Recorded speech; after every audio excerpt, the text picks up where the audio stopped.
नमस्कार दोस्तों, स्वागत है आपका मार्केट ज्ञान चैनल में।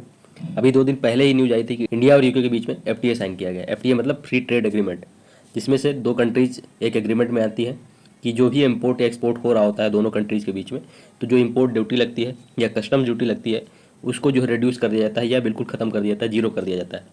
तो वही यहाँ पे एग्रीमेंट एफटीए साइन हुआ है, जिसको सेटा भी बोल रहे हैं, comprehensive economic trade agreement India और यूके। उसमें जो इंडियन प्रोडक्ट्स यूके में एक्सपोर्ट किए जाते हैं उनमें जो है यूके इंपोर्ट ड्यूटी जीरो करेगा या रिड्यूस करेगा, और जो यूके के प्रोडक्ट्स इंडिया में इंपोर्ट किए जाते हैं उनमें इंडियन गवर्नमेंट जो इंपोर्ट ड्यूटी थी उसको रिड्यूस करेगी। तो इससे बहुत सारे जो सेक्टर्स हैं इंडिया के जो एक्सपोर्ट मार्केट है उसमें ग्रोथ आने वाली है, और ऐसे सेक्टर जिसमें पहले से ऑलरेडी एक्सपोर्ट होता था यूके मार्केट में उसमें और ज़्यादा चांसेस बनेंगे एक्सपोर्ट के, जैसे कि textile sector, marine product sector, जैसे सी फूड्स हुआ, प्रॉन्स हुए, ये सब जो है इंडिया एक्सपोर्ट करता था यूके में। उसके बाद फार्मा सेक्टर से बहुत सारी जो प्रोडक्ट्स होते हैं, मेडिसिन हुआ, ये सब चीज़ें बहुत ज़्यादा जो है एक्सपोर्ट होती थी ब्रिटेन में। एग्रीकल्चर सेक्टर से प्रोसेस्ड फूड सेक्टर, ये सब जो है काफ़ी ज़्यादा ग्रो करने वाले हैं, क्योंकि इनको अब बहुत कम जो है इंपोर्ट ड्यूटी देनी पड़ेगी यूके मार्केट में एक्सेस के लिए। बट एक जो सेक्टर जिसके बारे में हम आज बात करने वाले हैं, जिसको सबसे ज़्यादा फायदा होने वाला है, वो है ऑटो सेक्टर। ऑटो सेक्टर की भी अगर बात करें तो ऑटो सेक्टर का जो कंपोनेंट है टायर इंडस्ट्री, इसके बारे में हम बहुत डिटेल में समझेंगे इस वीडियो में कि आखिर टायर इंडस्ट्री इंडिया की कहाँ पे अभी एग्जिस्ट कर रही है और इसके आने वाले टाइम में क्या ग्रोथ पोटेंशियल है या कितना इनके एस्टिमेट्स हैं, टारगेट्स हैं। उसके बाद इंडिया और यूके के बीच में जो फ्री ट्रेड एग्रीमेंट साइन किया गया है एफटीए, इंडिया की जो टायर इंडस्ट्री है उसको कितना ज़्यादा फायदा होगा। यूके का मार्केट ओपन हुआ एक्सपोर्ट के लिए, इंडियन टायर एक्सपोर्ट्स के लिए, उससे कितना जो है इंडियन कंपनीज को या इंडियन स्टॉक्स जो ऑलरेडी इक्विटी मार्केट में लिस्टेड है, ये सारी हम चीज़ें डिटेल में इस वीडियो में डिस्कस करेंगे।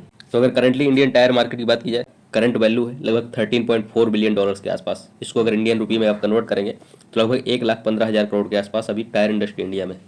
बट जो टारगेट्स हैं इनके 2030 तक या बोलिए 2033 को लेके, तो ये प्रोजेक्ट किया जा रहा है कि लगभग जो टायर इंडस्ट्री होगी उस टाइम पे लगभग $27.6 बिलियन के आसपास हो जाएगी। मतलब अगर अभी के कन्वर्जन रेट में कन्वर्ट करें इंडियन रुपीज़ और डॉलर का जो अभी रेशियो चल रहा है लगभग 85-86 रुपीज़ पर डॉलर चल रहा है, तो उसी में अगर कन्वर्ट करें तो लगभग 2,34,000 करोड़ के आसपास की इंडस्ट्री 2033 में हो जाएगी है। मतलब आप बोल सकते हैं कि आने वाले जो 5 से 7 साल है उसमें जो टायर इंडस्ट्री है उसकी जो फाइनेंशियल वैल्यू है करंटली वो लगभग डबल हो जाएगी। CAGR आपको कंपाउंडेड एनुअल ग्रोथ जो है लगभग 8 से 9% के आसपास हो सकती है। और अगर एक्सपोर्ट की बात की जाए, क्योंकि हम मेनली यहाँ फोकस कर रहे हैं कि एफटीए के थ्रू इंडिया को कितना फ़ायदा होने वाला है, तो एक्सपोर्ट की बात की जाए तो टोटल जो प्रोडक्शन है या टोटल जो इंडस्ट्री है उसका 20% के आसपास जो है इंडिया एक्सपोर्ट करता है। उसमें हालांकि अभी यूके जो है मेजर मार्केट नहीं है इंडिया का, अभी मेजर मार्केट जहाँ पे इंडिया एक्सपोर्ट करता है यूएसए है, बट यूके भी काफ़ी अच्छा जो है कंट्रीब्यूट करता है। जैसे मेजर मार्केट की बात करें यूएसए, उसके बाद यूरोपियन कंट्रीज ही हैं जैसे कि जर्मनी हुआ, फ्रांस हुआ, यूनाइटेड किंगडम। बहुत अच्छा चांस है टायर इंडस्ट्री के पास या तो इंडिया के पास बोलिए, यूएसए की तरह ही यूरोप में भी अपना जो एक्सपोर्ट है टायर्स का वो इंक्रीज़ कर पाए, क्योंकि एफटीए के थ्रू काफ़ी ज़्यादा इंपोर्ट ड्यूटीज़ जो है या बोलिए कि टैरिफ्स हैं वो रिड्यूस हो जाएंगे। तो अभी अगर एक्सपोर्ट की करंटली बात की जाए, जो अभी हमने जैसे पहले बात की कि लगभग इंडिया की टायर इंडस्ट्री 1,15,000 करोड़ के आसपास है, उसमें से 20% इंडिया जो है एक्सपोर्ट करता है। हो सकते हैं कि 23,000 करोड़ के आसपास का इंडिया टोटल जो है एनुअली एक्सपोर्ट कर रहा है।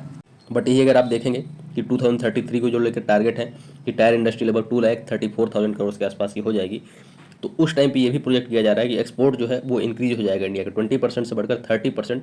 जो टोटल उस टाइम पे इंडिया का प्रोडक्शन होगा उसका 30% इंडिया एक्सपोर्ट कर रहा होगा, लगभग 70,000 करोड़ के आसपास। मतलब अभी जो करंटली एक्सपोर्ट है वो लगभग 23,000 करोड़ के आसपास का है, बट इससे 3 to 4 टाइम्स के आसपास बढ़कर आने वाले 5 से 7 सालों में एक्सपोर्ट इंडिया का 70,000 करोड़ के आसपास का हो सकता है। उसमें से सबसे ज़्यादा जो यहाँ पे एज मिल रहा है, जो एफटीए साइन किया गया है, काफ़ी ज़्यादा एसेसिबल हो जाएगा जो यूके का मार्केट है इंडियन टायर कंपनीज़ के लिए। ये बहुत प्लस पॉइंट है। और इंडिया में डोमेस्टिक भी जो टायर इंडस्ट्री है वो काफ़ी ज़्यादा ग्रो कर रही है, क्योंकि जो इंडिया में BS6 नॉर्म लाए गए, जिसकी वजह से काफ़ी ज़्यादा कार्स जो हैं उनकी BS4 से सीधे BS6 जंप किया गया। उसकी वजह से जो नई कार्स हैं उनकी मैन्युफैक्चरिंग हो रही है और टायर्स की डिमांड बढ़ रही है। इसके साथ साथ जो EV इलेक्ट्रिक व्हीकल्स की इस समय काफ़ी ज़्यादा डिमांड बढ़ रही है, और गवर्नमेंट भी काफ़ी ज़्यादा सपोर्ट कर रही है फेम स्कीम के अंडर में कि बहुत ज़्यादा फास्टर अडॉप्शन जो है इंडियन कस्टमर्स कर पाएँ। तो इसके लिए EV में भी इंडिया काफ़ी ज़्यादा सपोर्ट कर रही है, मैन्युफैक्चरिंग में भी, और कस्टमर्स को भी बहुत ज़्यादा सब्सिडी प्रोवाइड कर रही है। तो इसकी वजह से जो EVs हैं उनके लिए भी स्पेशल टाइप के टायर्स जो है मैन्युफैक्चरिंग करनी पड़ती है कंपनीज़ को, तो उनकी भी डिमांड बढ़ने वाली है।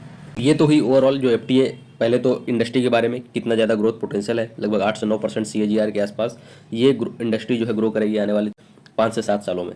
उसके बाद हमने एक्सपोर्ट्स की बात की कि अभी करंटली लगभग 20% के आसपास इंडिया एक्सपोर्ट करता है, उसके बाद जो प्रोजेक्शन है कि 2030 तक लगभग 30% के आसपास टोटल प्रोडक्शन का इंडिया जो है एक्सपोर्ट कर रहा होगा। उसमें सबसे इंपॉर्टेंट रोल जो है करंट जो FTA साइन किया गया है इंडिया और यूके के बीच में, उसका जो है हो जाएगा, क्योंकि मार्केट एक्सेस जो है काफ़ी ईजी हो गया है। और टैरिफ जो है जो पहले काफ़ी ज़्यादा थे अभी रिड्यूस होकर काफ़ी ज़्यादा का मतलब लगभग 8 से 9% के आसपास टैरिफ जो है इंडियन जो टायर्स हैं उस पर यूके लगाता था, अभी वो रिड्यूस होकर 0 हो गए हैं। तो काफ़ी ज़्यादा आसानी से इंडियन टायर्स जो है वहाँ पे बेचे जा सकते हैं और सस्ते दामों में, ताकि कॉम्पिटिटिव हो सके मार्केट वहाँ का इंडियन टायर मैन्युफैक्चरिंग कंपनीज़ के लिए भी। इसके बाद हम आते हैं कि कौन कौन सी ऐसी कंपनीज है जो मेजरली फोकस करती हैं एक्सपोर्ट्स में, लीडिंग टायर मैन्युफैक्चरिंग कंपनीज है। सबसे पहले सबसे ज़्यादा जिसका शेयर है इंडियन टायर इंडस्ट्री का, वो है MRF कंपनी। लगभग 30% टोटल जो टायर इंडस्ट्री है उसका 30% प्रोडक्शन MRF कंपनी खुद करती है। उसके बाद टॉप 3 जो कंपनीज है MRF, अपोलो टायर्स और JK tyres. MRF, Apollo tyres and JK tyres, इन तीनों को अगर मिला दिया जाए तो लगभग 60% या मोर देन 60% के आसपास मार्केट शेयर इन 3 कंपनीज के पास है। उसके बाद और भी एक मेजर कंपनी है CEAT टायर्स, ये भी काफ़ी अच्छी कंपनी है, इनके पास भी काफ़ी अच्छा खासा इंडियन टायर इंडस्ट्री का मार्केट शेयर है। तो इन 4 स्टॉक्स जो कि हमने बात की, MRF industry, Apollo tyres, JK tyres and CEAT tyres, India के जो लीडिंग टायर मैन्युफैक्चरिंग कंपनी है करंटली और इंडियन इक्विटी मार्केट में लिस्टेड भी हैं। इन चारों स्टॉक्स को या चारों कंपनीज को बहुत ज़्यादा इस जो FTA है, फ्री ट्रेड एग्रीमेंट साइन किया गया इंडिया और यूके के बीच में, काफ़ी ज़्यादा फायदा होगा। तो धन्यवाद, मिलते हैं अगले वीडियो में।